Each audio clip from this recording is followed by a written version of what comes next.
So setting up the topic is compassion as an antidote to the negative emotions many of us are coping with through the pandemic, through a really kind of lousy political, cultural situation, through climate change and whatever else is coming up for us personally in our lives. So I think I want to start by just acknowledging that the idea for this session really comes from my own feelings of reactivity and judgment and frustration and feeling separate. I mean, really all of these negative emotions, at least for me, are about feeling separate from other people, from myself, probably from the world around me. So that's kind of why I wanted to take this apart, because I've also had the experience of working with compassion as a tool for recognizing how we're all connected to each other.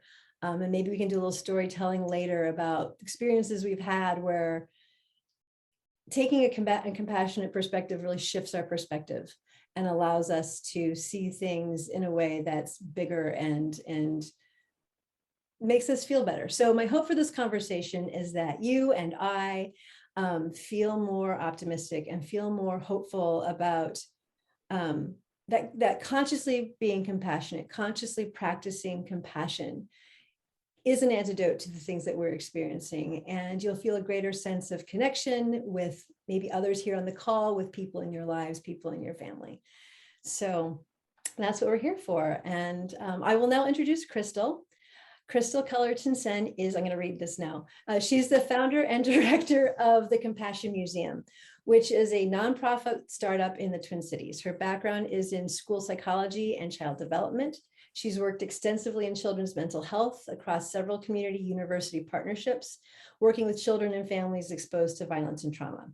In 2010, she began working with Authentic Presence, which is a program that trains healthcare professionals in contemplative end-of-life care. And this is where she herself trained in cultivating compassion and compassionate presence and diving into the research on compassion. So welcome, Crystal. Thank you. Hello to everybody. Thanks for initiating this, Jill. Really appreciate it. Oh yeah. Well, thanks for being my guinea pig. You guys are all my guinea pigs. So I wanted to start, I'd like to start kicking these sessions off with a question of what health and well-being means to you personally, Crystal. What health and well-being means to me. Wow. Yeah, and I was glad that you tipped me off that you would start this conversation with that question. It's kind of big. So just for me personally, and thank you for that question, because I had actually never really thought about what health means, which is odd, because I think it's something I value. I think we all value good health and we need it. But health, what it means to me personally is just, I think it's this, it's the energy or the vitality that comes when I've balanced my needs, my physical health needs, emotional health needs, social and intellectual and spiritual needs. So kind of these different areas. And when these are kind of in balance is, I think, what I think of high health and vitality for me personally. When they're in balance. Have you, so here's the connecting the dots question for you. Can you speak to a time when maybe compassion has supported you in that connection, that well-being? Yeah, absolutely. So when I began my life, when early in my academic career, I was very focused in, I was teaching and I was a lot in research. I did some clinical work, but that I really didn't have any connection to my spiritual needs at all. There was sort of a disconnect. So it was all very heady. And I actually spun into a very deep depression, which was odd. I mean, I was working with children and healthcare, and that all comes from compassion. So it's not like that was lacking. But what helped me turn inward in a good way, I feel like, that helped me turn towards what is this all about? What is life all about? Were two questions. One was, actually, it was guided by a book I had read, the Tibetan Book of Living and Dying. And it helped me ask myself, whoa, if I were to die tonight, what would I most want? Wow. And Wow. out of that came this connection with compassion, that all those people in my life and all these situations in my life that I was feeling very frustrated with or disconnected or angry at, I suddenly realized that in the end, at the end of the day, I only wanted them to be happy. At the end of the day, if I'm dying this evening, actually, this person that I right now am so mad at, I just want them to be happy. Wow. And that I started learning about compassion from there and connecting with my spiritual needs, and that brought that into balance. I hope that made sense. I don't know. It does. But you know, it makes me think like, I think we all talk about compassion. It's a word we know, it's not a new word, but maybe we would benefit from a specific definition, like a working definition for purposes of this conversation. Do you have a favorite definition for what compassion is? Yes, and I'm definitely influenced by a certain tradition, spiritual tradition. But so I think there's a couple things is if we look at our dictionary definitions of compassion, I think they're really off. So the dictionary definition is often just feeling with or sympathy or having sympathy or pity towards one who's suffering. And that probably comes from the Latin roots, which compati, compassion, suffering with. But I think if we're having the definition that we use at the Compassion Museum, that we've used in Authentic Presence as well, has this component of recognizing, realizing, acknowledging their suffering, and having a desire to do what one can to alleviate suffering and the causes, accompanied with, if possible, this genuine sense of care or well-being, wanting what's going to benefit either oneself or other, the person who's suffering. So a real hinge point is this impulse to do something about it. Yeah. So as a participant who participated in one of our guided tours at MIA said, after he left, he had this aha moment, which was, for him, his definition of compassion was care plus action. This actual sense of caring. But it's also, if we were going to make an equation, compassion equals, I would say it's suffering plus understanding or empathy plus love. Suffering plus empathy. I like that. And the love is this, like, I will do what I can, that wish, that sort of, sometimes there's lots of events happening around the world right now, right? And I can't do anything about it. So right now, unfortunately, there was a woman being raped. Right now, unfortunately, there are people starving. Right now, unfortunately, there are mammals in our ocean that are being choked by plastics. I can't do anything about that. To say that compassion actually requires action, we have to think about what action might be, but I can care and I can have that deep wish and I can make a commitment towards doing whatever I can towards helping to alleviate those types of suffering. Yeah.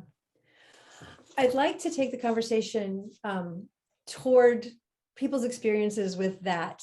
But I'd also like to, before we get there, because the topic of this conversation is compassion to ease negative emotions. And as you and I have discussed, there's a fair amount of research. Compassion isn't just a touchy-feely thing that's sort of a nice to have if you're a nice person. There's research that shows that it's innate, it's part of how we're wired, and it also supports our well-being. And I wondered if you could speak to that a little bit as well, so we can kind of anchor this. I mean, yes, compassion is something that gives us an opportunity to connect outward, but it also supports our own well-being, our own self. Yeah, absolutely. And I can't wait till we open this up to hear how you all understand this too, because I'm sure you do, and bring a lot of wisdom to this. There's been a lot of, the research is just kind of opening up, looking at the physical, emotional, and other health benefits of compassion. And when we say that, Researchers are looking at two themes, just generally, the qualities or traits of compassion and how that might relate to our sense of well-being, but also training in compassion. So when we're consciously trying to build our compassion muscle, what happens as a result of that? And overall, the research, just kind of backing up, there's a lot of variations, there's a lot of unknowns, but overall, we do know that training in compassion can lead to lower levels of depression, lower levels of anxiety. It helps us get out of our worry. It benefits our physical health. There's a reduction in inflammation and other indicators related to stress and disease. It's associated with a higher heart rate variability, which means that we are more resilient in the face of stress. And then, of course, we feel connected. And Jill, I loved your the Wellbeing Project Facebook, your page, because it reminded me. So since grad school, I've been studying relationships. That's what I studied: relational aggression, relational victimization, connection, belonging. But you said it, that connection might be the hallmark of wellness or a sense of well-being. And I really agree with that. And that is one of the hallmarks of compassion, of course, is that it enhances increases our sense of connection and can bring meaning and purpose. And so help us cope, help us relate in a different way. Yeah. So, I just read a statistic that nearly 80% of adults experience increased stress due to COVID. Like that just alone. Like 80% of us are like stressed out because of that. And then you add everything else to that. And I think about, so we're on the ground, right? So we're frustrated with the realities of our lives. How does compassion serve as an antidote then when we have, like you talked about all of these different health benefits of consciously practicing compassion. So, I guess that's the answer, but I'm also thinking like in the moment when you're angry, in the moment when you're mad at someone who doesn't see something right, like how can, like, what does that look like to practice compassion there? And are you opening this up to everyone, or are you asking me as my personal? we can, we can open it up to everybody. I'd like to start with you and then maybe see if other people have experiences that they would care to share. Yeah. So one thing I'll just say that on a personal level, speaking very personally, when I am in the midst of anger, and it takes a long time for me to get angry, but you can ask my husband, it's like, whoo, suddenly, and there's a burst and whoo, watch out. So when that happens, it's very hard for me to connect with compassion. It's very, very hard. And so I want to put that out there, first of all, that it requires effort, at least for me. And that intention to, first of all, is this recognition, the awareness, having some awareness of what's happening, and that I'm caught up, that I'm on fire, I'm hooked. And that awareness then allows me to have some discernment or make some choices. Mm-hmm. I don't know about you guys, but I will go on a ruminating wheel. Oh, replay, replay. And each time we're doing that, we're fanning the flames of anger.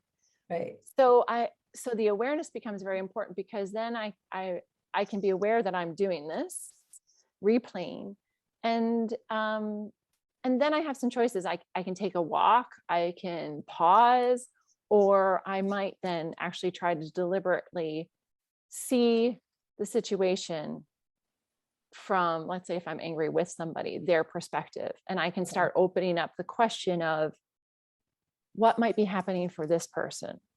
So instead of getting caught up in my story, it gets me curious. And curiosity.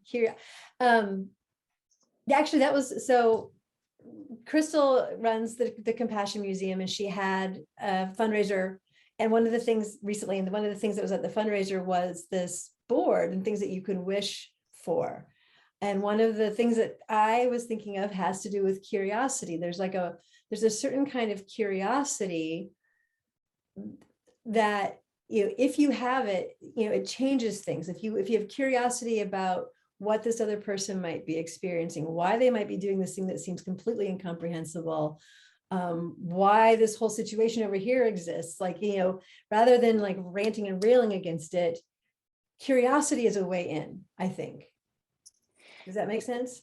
Yeah, absolutely. It does help a shift. And I think the other part, sorry, I'm not sure why I thought of this when you said that, is so there can be two entry points. And I think the nonviolent are any of you familiar with nonviolent communications? Yeah, so their model, where you start with the awareness, you check in, and you can make a decision about, do I need compassion for myself, or am I going to go down the compassion, empathy for the others? We always have that choice. And it's not that one is better than the other, but also in anger or frustration, I am finding that sometimes beginning with holding my anger with self-compassion, in other words, trying to befriend myself, trying to befriend or be kind to my anger. This may sound odd, may sound strange, opens me up to be a bit more tender and gentle with myself. So that again, it stops that yang. It stops my own judginess. It stops the pressure. It opens things up. And I can then get curious about what's happening with me. Mm-hmm. And that can sometimes shift it too. Yeah. So